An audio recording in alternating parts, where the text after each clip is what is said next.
Welcome students, आज के हमारे इस लेक्चर में हम हमारे इस एक्सरसाइज 3.2 का क्वेश्चन नंबर 3 सॉल्व करेंगे। इस क्वेश्चन में हमसे पूछा गया है, on comparing the ratios find out whether the following pair of linear equations are consistent और इनकंसिस्टेंट। दोस्तों, हमारे इस क्वेश्चन में कुछ pair of linear equations given है। अब हमें इन इक्वेशंस में a1 a2 b1 b2 and c1 c2 इनकी रेशियोज को कंपेयर करके ये बताना है कि ये इक्वेशंस कंसिस्टेंट है या फिर इनकंसिस्टेंट। दोस्तों, ऐसी इक्वेशंस जिनके at least one solution possible होती हैं, यानी कि ऐसी इक्वेशंस जिनका एक या एक से ज्यादा सॉल्यूशन पॉसिबल है, उस केस में हम उन इक्वेशंस को कंसिस्टेंट इक्वेशंस बोलते हैं। बट दोस्तों, ऐसी इक्वेशंस जिनका एक भी सॉल्यूशन पॉसिबल नहीं है, ऐसी इक्वेशन को इनकंसिस्टेंट इक्वेशन बोला जाता है। और दोस्तों, ये तो हम स्टडी कर चुके हैं ना कि जब भी हमारे पास कुछ पेयर ऑफ इक्वेशंस होती हैं, वहां पर अगर a1 a2 और b1 b2 की रेशियोज इक्वल नहीं आती, और दोस्तों अगर ऐसा हो कि a1 a2 b1 b2 और c1 c2 इनकी रेशियोज आपस में इक्वल हो जाती हैं, इन दोनों केसेस में दोस्तों गिवन इक्वेशंस कंसिस्टेंट होती हैं, यानी कि ऐसी इक्वेशन की at least one solution possible होते हैं। बट अगर दोस्तों आपकी गिवन पेयर ऑफ इक्वेशंस में a1 a2 और b1 b2 की रेशियोज तो इक्वल आ जाएं, बट वो वैल्यू अगर c1 c2 की रेशियो के इक्वल ना हो, तो ऐसे केस में आपकी गिवन इक्वेशंस इनकंसिस्टेंट होती हैं, यानी कि उस केस में इक्वेशन का सॉल्यूशन पॉसिबल ही नहीं होता।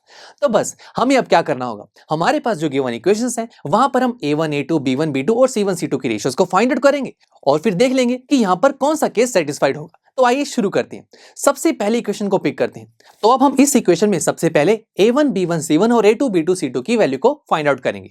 इसके लिए हम इन दोनों इक्वेशन को जनरल इक्वेशन से कंपेयर करेंगे, जो कि होती है ax plus by plus c is equal to 0।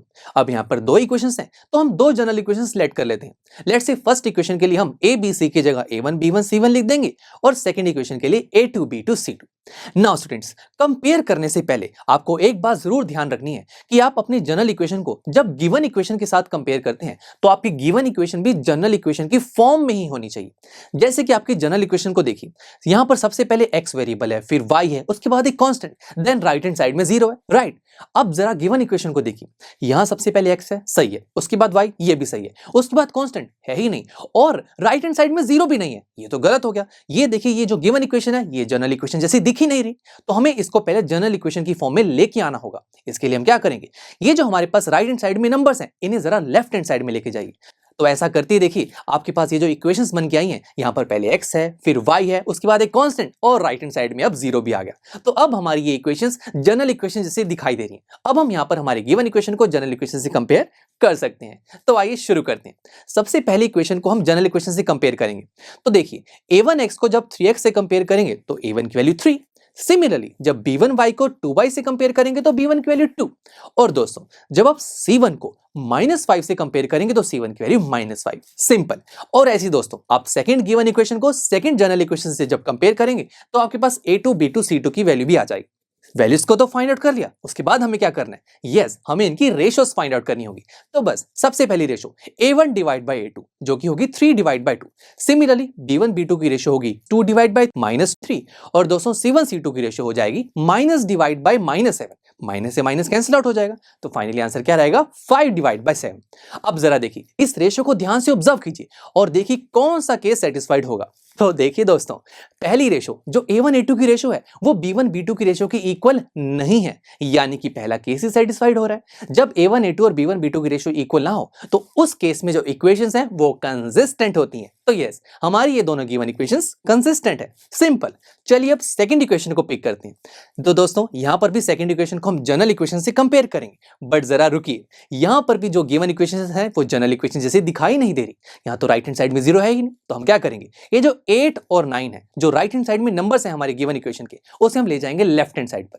तो ऐसा करते ही अब जो हमारे पास ये इक्वेशंस बन रही हैं, ये बिल्कुल जनरल इक्वेशन जैसी हैं। तो बस जब आप अपनी गिवन इक्वेशन को जनरल इक्वेशन से कंपेयर करेंगे तो आपके पास a1 b1 c1 a2 b2 c2 की वैल्यूज भी आ जाएंगी। नाउ स्टूडेंट्स, उसके बाद हमारा नेक्स्ट स्टेप क्या होता है, यस माय फ्रेंड्स, हम रेशियोज को फाइंड आउट करेंगे। तो आइए शुरू करते हैं। जब आप a1 को a2 से डिवाइड करेंगे तो क्या बनेगा, 2 डिवाइड बाय 4, और 2 डिवाइड बाय 4 को जब सॉल्व किया जाएगा तो आंसर आएगा 1 डिवाइड बाय 2। सिमिलरली जब आप b1 b2 की रेशियो लेंगे तो आंसर आएगा -3 बाय -6, माइनस से माइनस कैंसिल आउट, और 3 को जब 6 से डिवाइड करेंगे तो आंसर अगेन 1 बाय 2। और ऐसी दोस्तों, जब आप c1 c2 की रेशियोज को फाइंड आउट करेंगे तो आंसर आएगा 8 डिवाइड बाय 9। अब स्टूडेंट्स रेशियोज को देखकर ये आइडिया लगाइए कि कौन सा केस यहाँ पर सेटिस्फाइड होगा। तो दोस्तों यहाँ पर A1 A2 और B1 B2 दोनों की रेशियोज की जो वैल्यू है वो आपस में इक्वल है। दोनों की रेशियो की वैल्यू 1/2 है, सही है। बट क्या ये वैल्यू C1 C2 की रेशियो की इक्वल है? नहीं, C1 C2 की रेशियो की वैल्यू तो 8/9 है। यानी कि कौन सा केस सेटिस्फाइड हो रहा है? Yes, case 3। ऐसे केस में जहां पर A1 A2 और B1 B2 की रेशियोज इक्वल आ जाए बट वो रेशियो की वैल्यू C1 C2 की इक्वल ना हो, तो इस केस में हम कहेंगे जो इक्वेशंस हैं वो इनकंसिस्टेंट है। चलिए अब हमारे इस क्वेश्चन का थर्ड पार्ट रीड करते हैं। देखिए अगेन यहाँ पर थर्ड पार्ट में हमें कुछ इक्वेशंस गिवन है। हम इन इक्वेशंस को हम जनरल इक्वेशन से कंपेयर करेंगे जहां से हमारे पास A1 B1 C1 और A2 B2 C2 की वैल्यूज आ जाएंगी। नाउ स्टूडेंट्स नेक्स्ट स्टेप हमारा ये है कि हम यहाँ पर रेशियोज को फाइंड आउट करेंगे। तो सबसे पहली रेशियो देखिए A1 divide by A2, right. तो सबसे पहले A1 की वैल्यू क्या है? 3/2 डिवाइडेड बाई A2 है ना, तो मैं ऐसे भी तो लिख सकता हूँ ना, डिवाइडेड बाई A2। A2 की वैल्यू क्या है? Yes, 9, right. अब यहां पर इस एक्सप्रेशन को सॉल्व कैसे किया जाएगा? तो दोस्तों ये चीज तो हम बहुत बार कर चुके हैं ना। यहां पर 3/2 को देखिए 9 से डिवाइड करना तो थोड़ा मुश्किल है, राइट। तो हम फिर क्या करते हैं, इस डिवाइड वाले साइन को मल्टीप्लाई में कन्वर्ट कर देते हैं। इसके लिए दोस्तों एक स्टेप बस ये होता है कि हम जिस नंबर से डिवाइड कर रहे हैं वो अब इनवर्स होकर दूसरे नंबर से मल्टीप्लाई होगा। यानी कि हम 9 से डिवाइड करना चाहते थे ना 3/2 को, तो जब हम डिवाइड को मल्टीप्लाई में कन्वर्ट करेंगे तो 9 1/9 होकर 3/2 से मल्टीप्लाई होगा। ये है इसका मतलब। तो दोस्तों जब आप इसे सॉल्व करेंगे तो आंसर आएगा 1/6। सिंपल।